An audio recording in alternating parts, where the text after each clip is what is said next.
तो एक तरफ जहां टिकट कटने का डर छलका, तो साथ में यह भी कह दिया कि आश्वासन मिला कि 90 विधानसभा सीटों में से जहां पर हाथ रखेंगी वहां का टिकट आपको दे दिया जाएगा।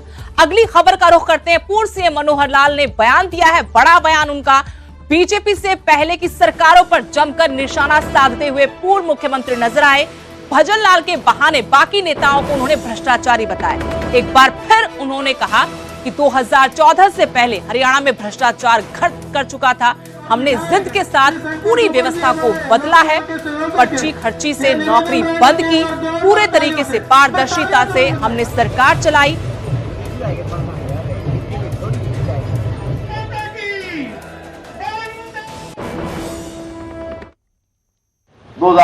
चार से 14 तक वो आज भी याद है कि कैसे भ्रष्टाचार जो है वो भ्रष्टाचार कैसे घर कर गया। मैंने कल एक उदाहरण दे दिया था, हमारे कुछ साथी थोड़ा एतराज करने लगे, आपने उदाहरण दिया किसी एक व्यक्ति का, एक नेता का। मैंने एक नेता का नहीं, चाहे नेता कोई भी थे, उस समय मन में पीड़ा नहीं होती थी कि आम आदमी को 20-30, 50, 100 रुपया 200 रुपया दे के काम कराना पड़ता है, और सब ने समझौता कर रखा था, छोटी मोटी चीजें चलती रहती है। वो चाहे कोई भी नेता हो, किसी भी पार्टी का नेता हो, तो ऐसे लोगों ने जो समझौते किए हुए थे, आज कम से कम मनोहर लाल ने समझौता नहीं किया। अगर किसी को जेब 50 रुपए भी किसी को दूसरे कर्मचारी की जेब में डालना पड़ता है तो हम उसके खिलाफ कार्रवाई करते। एक आम बात थी, एक आदमी इसी इलाके की, मुझे पुरानी घटना याद है, मैं आदमी नेता तो नहीं बताऊंगा, लेकिन अपने इस इलाके का कोई एक आदमी अपने नेता के पास चंडीगढ़ चला गया कि जो मैंने फर्द बनवानी थी, और पटवारी ने पीछे ले लिए। बोले कितने ले लिए? बोला 100 रुपये ले लिए। और तू कहां से आया है? हिसार जिले से आया हूं। कितना किराया लग गया?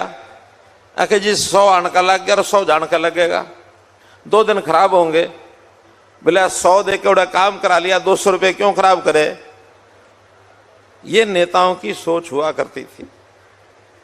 मैं नाम तो नहीं बताया, लेकिन इस घटना को किस किस बुजुर्ग ने सुन रखा, जरा हाथ खड़े करो। इतने लोगों ने सुन रखा है।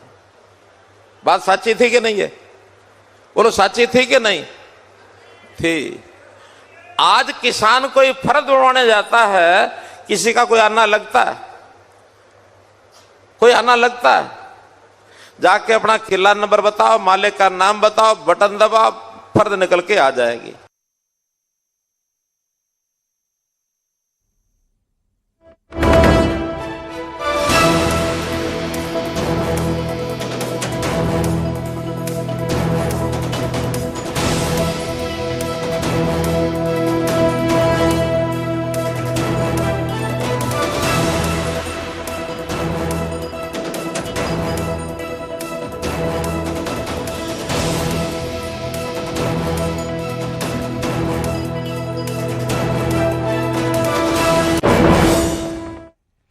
पूर्व उप मुख्यमंत्री दुष्यंत चौटाला ने न्यूज 18 से सुपर एक्सक्लूसिव बातचीत की है। इस दौरान उन्होंने बेबाक तरीके से हर सवाल का जवाब दिया। दुष्यंत चौटाला से एक के बाद एक सवाल पूछे गए, खासतौर पर जिस तरीके से पार्टी में बगावत है उसको लेकर कहा उन्होंने कि चुनावी मौसम में लोग आते जाते रहते हैं।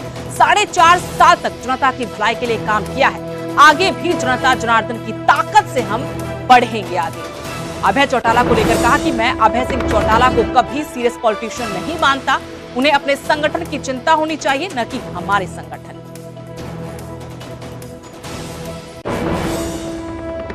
उप मुख्यमंत्री दुष्यंत चौटाला हमारे साथ हैं, उनसे बातचीत करते हैं। दुष्यंत जी, कैसे देखते हैं अभी जो राजनीति चल रही है, लगातार जिस तरह से आपकी पार्टी में भी कुछ लोग छोड़ करके गए हैं, नए लोग ज्वाइन कर रहे हैं? देखिए, आते जाते रहते हैं, तो चुनावी मौसम है और इस मौसम के अंदर बहुत बार देखा गया है कि संगठन बनते हैं, संगठन बिखरते हैं, लोग आते हैं, लोग जाते हैं, मगर विचारधाराएं हैं जो कार्यकर्ताओं को ताकत देती है। और मैं ये मानता हूं कि जिस विजन के साथ 4.5 साल हमने हरियाणा की जनता के लिए काम किया, हरियाणा की जनता जनमत की ताकत से और मजबूती जननायक जनता पार्टी के लिए। पार्टी के प्रदेश अध्यक्ष छोड़ जाते हैं, क्या कारण इसके पीछे रहा? क्योंकि 4.5 साल तक वो मजबूती से खड़े रहे और अब जब पार्टी को जरूरत है तो उस समय पार्टी छोड़ना। देखिए, पार्टी के संस्थापक सदस्यों में से एक रहे हैं, क्यों निर्णय लिया है उस पर तो बेहतरी से वो बता सकते हैं। मेरी तो शुभकामनाएं हैं अगर उनने कोई ऐसा निर्णय लिया है। और प्रदेश अध्यक्ष तो बहुत सी पार्टियों के छोड़ के दूसरी पार्टियों में गए हैं, कोई जननायक जनता पार्टी इकलौती तो नहीं है। और उसके बाद नई जिम्मेवारी भी दी जाती है और नई जिम्मेवारी जो लेता है वो और मेहनत से काम करता है। अभय सिंह चौटाला लगातार वार कर रहे हैं। पहले कहीं ना कहीं उन्होंने कहा कि पार्टी सामाजिक रूप से भी खत्म हो गई है, राजनीतिक रूप से ही नहीं। मैं उनको कभी भी सीरियस पॉलिटिशियन के तौर पर नहीं मानता। आज के दिन उनको अपने संगठन की चिंता होनी चाहिए, हमारे संगठन की। हमने तो काम करना है और मजबूती के साथ काम करेंगे। आज उनका संगठन है, 10 सीटें हैं, चुनाव में है, उनको तो ज्यादा जेजेपी की चिंता रहती है, आईएनएलडी की नहीं। आपकी माताजी है नैना चौटाला, उन्होंने कहा कि दुष्यंत की कोई गलती नहीं थी, बीजेपी का सारा कसूर था, दुष्यंत को माफ कर देना चाहिए। वो कहीं ना कहीं माफी जो मांगी। बात उनने कही थी वो यही थी, केंद्र के कानून थे, प्रदेश का उसमें कोई रोल नहीं था। प्रदेश सरकार ने उस पूरे मामले के अंदर भी किसान को सशक्त बनाया। आज के दिन प्रदेश के अंदर एमएसपी पर फसलें खरीदी जाती है, उसके नंबर बहुत अच्छे हैं। 14 फसलें एमएसपी पर खरीदी जाती है। वहीं 1 लाख करोड़ रुपया किसान के खाते में आया। आज आप प्रोक्योरमेंट देखेंगे तो इतिहास में सबसे ज्यादा मंडियां अगर बनी है तो हमारी 4.5 साल के शासन में बनी। किसान को ईज ऑफ लिविंग मिली, मगर उसके बाद आज क्या हालत है, 300 रुपये मॉइस्चर के नाम पर किसान के काटे जा रहे हैं। आज किसान को टोकनों के नाम पर लाइनों में खड़ा करना पड़ रहा है, रात रात मंडियों के अंदर ट्रालियां खड़ी हैं। ये दिखता है कि शासन बदलते ही किसान की दुर्दशा आई। कांग्रेस के नेताओं का विरोध नहीं हो रहा है, भाजपा के नेताओं का विरोध हो रहा है और आपका ज्यादा विरोध हो रहा है। क्या आपको लगता है कि किसान ज्यादा प्रेम करते हैं, इस वजह से ज्यादा विरोध हो रहा है? अंकित जी, मैं ये कई बार बोल चुका हूं। मैं मेंबर ऑफ पार्लियामेंट बना तो इन्हीं साथियों की वजह से बना। मैं एमएलए बना या हमारी पार्टी के 10 एमएलए बने तो इन्हीं साथियों की वजह से बने। आज इनके मन में कोई गिला है तो विरोध कर रहे हैं। कोई तमिलनाडु, केरला, कर्नाटका से आके विरोध तो नहीं कर रहे, हमारे हैं। और मैं ये एक चीज आपको बोल सकता हूं, 2 सगे भाइयों में भी डंडे लेके लड़ाई हो जाती है। अगर ज्यादा लड़ाई हो जाए और एक अपनी पीठ दिखा दे और डंडी छोड़ दे तो दूसरा उसको गले लगाएगा। आज के दिन विरोध कर रहे हैं, किस विषय पर कर रहे हैं वो उनकी सोच है। वो ये नहीं देख रहे कि उनको ताकत कितनी मिली। आने वाले भविष्य में वही गले लगाएंगे। तो कहीं ना कहीं जो आपने एक शेर लिखा था कि जंग अपनों से हो तो हार जाना चाहिए, मैं तो सबके बीच में जाकर कह चुका हूं। चर्चा करिए, आइए, बैठिए। कोई गुस्सा है आकर बताइए गुस्सा किस चीज का है। चर्चा करेंगे तभी तो निष्कर्ष निकलेगा, तभी तो उनकी समस्याओं को और बेहतर सुलझा पाएंगे। कोई गिला है किसानों के प्रति कि किसान जितना प्यार करते थे उतना नहीं दे पाए आप? ना मैं गिला रखूंगा कभी, वो हमारे हैं। अगर वो विरोध कर रहे हैं तो उनके मन में कोई बात होगी जिसका विरोध किया जा रहा है।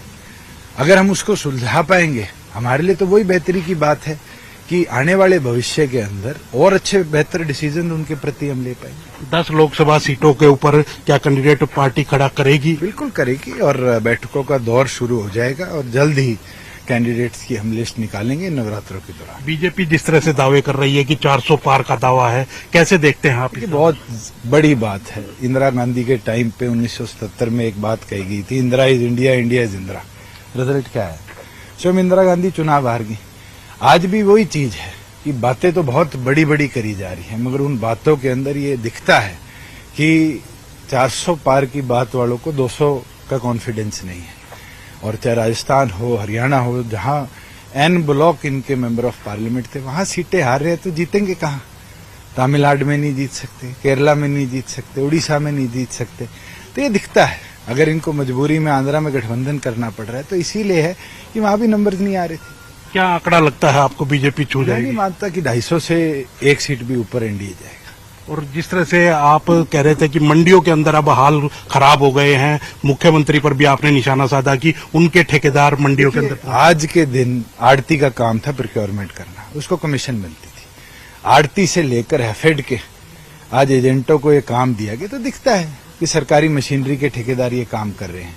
और कहीं ना कहीं वही लोग हैं जो हैफेड से कहीं सिफारिश में जुड़े हुए हैं और वही इस पूरे प्रोक्योरमेंट के अंदर अपनी मनमानी कर रहे हैं। आज भी मॉइस्चर के नाम पे 300 रुपया क्विंटल का कट रहा है। ये दिखाया जाता है कि उन लोगों की सोच क्या है और किस तरह किसान को ठगने का काम किया है। बीजेपी की लगातार चर्चा चल रही है कि वो उम्मीदवार बदल सकती है, वो सिरसा का हो, हिसार का हो। बड़ी बात नहीं है।